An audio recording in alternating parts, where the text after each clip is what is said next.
Jatuhnya korban akibat ledakan tidak juga membuat warga jera bermain petasan.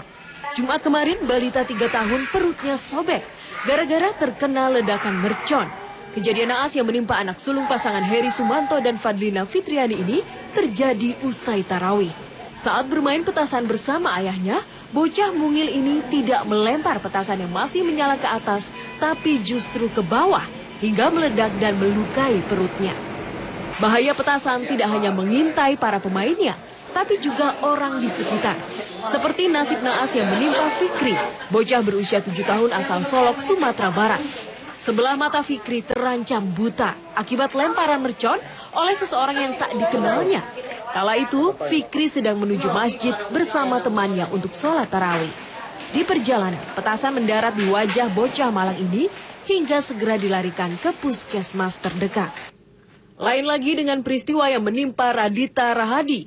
Korban yang masih duduk di bangku sekolah dasar ini mengalami luka bakar serius di sekujur tubuhnya setelah terkena ledakan petasan jenis lodong yang menjadi tradisi permainan setiap bulan Ramadan.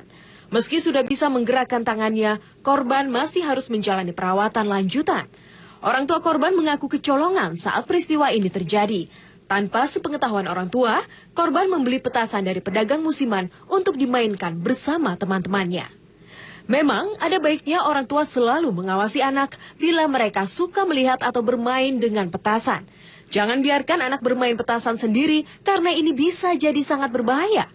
Anak-anak, apalagi balita, belum bisa mengukur dan mengantisipasi bahaya yang mengintainya. Mereka hanya sekedar senang bermain tanpa tahu ancaman di balik permainan, keselamatan jiwa mereka. Apa yang dilihat anak sebaiknya kita pahami. Jangan sampai nih si anak, ini anak ini kayaknya gini, nggak apa-apa deh, biarin, silahkan aja dia main gitu. Padahal kita nggak pernah tahu bahwa itu ada bahayanya. Anak juga yang tadi saya bilang tidak punya pengalaman mengakibatkan sulit bagi dia untuk mengantisipasi apa yang akan terjadi nih kalau saya begini, apa yang terjadi kalau saya begitu, apa yang terjadi. Itu kayaknya kurang memungkinkan untuk anak-anak, apalagi balita atau batita gitu. Undang-undang yang membatasi peredaran dan penggunaan petasan sudah jelas. Sanksi pidana berdasar atas pasal 13 ayat 1 Undang-Undang Bunga Api tahun 1932 adalah kurungan 1 tahun atau pidana denda Rp150.000. Berdasar atas pasal 1 ayat 1 Undang-Undang Darurat nomor 12 tahun 1951 dan pasal 187 KUH pidana tentang bahan peledak, diatur mengenai bahan peledak yang dapat menimbulkan ledakan dan dianggap mengganggu lingkungan masyarakat. Pembuat, penjual, penyimpan, dan pengangkut petasan diancam dengan hukuman minimal 12 tahun penjara hingga maksimal kurungan seumur hidup. Tim Liputan Trans 7. Sementara itu di beberapa daerah, polisi melakukan upaya pembatasan peredaran petasan.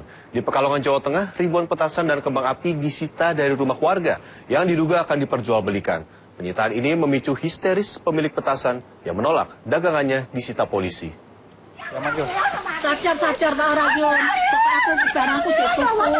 Istri pemilik rumah langsung berteriak histeris saat petugas Polres Kota Pekalongan menemukan ribuan petasan siap jual yang tersimpan di rumahnya. Wanita ini bahkan terus berteriak tidak terima barang dagangannya disita saat petugas hendak membawa petasan yang terbungkus dalam ratusan kantong ini.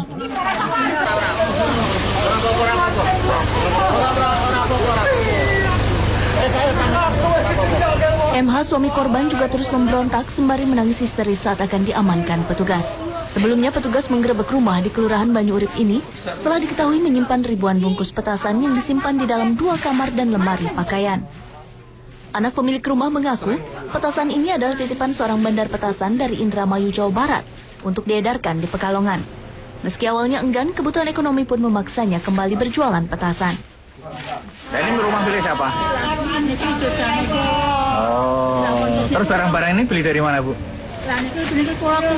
Dari mana? Oh. Dijual kemana biasanya? Dijual di rumah-rumah saja.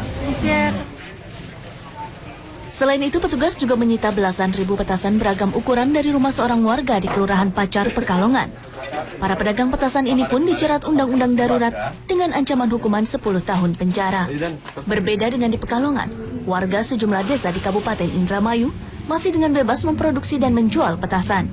Seperti warga desa Teluk Agung yang menjadikan industri petasan rumahan turun-temurun sejak tahun 50-an ini sebagai penopang utama ekonomi keluarga. Meski demikian, mereka hanya membuat petasan berdasar pesanan bandar atau pemodal. Para perajin mengaku jenis petasan yang kini banyak diminati adalah petasan korek api.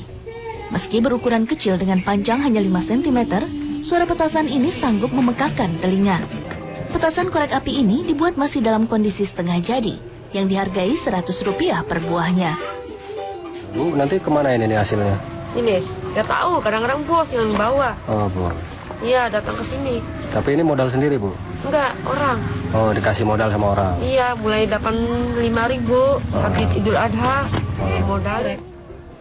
Meski telah dipasarkan ke sejumlah tempat di Indonesia dan luar negeri, serta sanggup mendatangkan untung hingga ratusan juta rupiah per tahunnya, bisnis petasan kini dirasakan para perajin semakin menurun.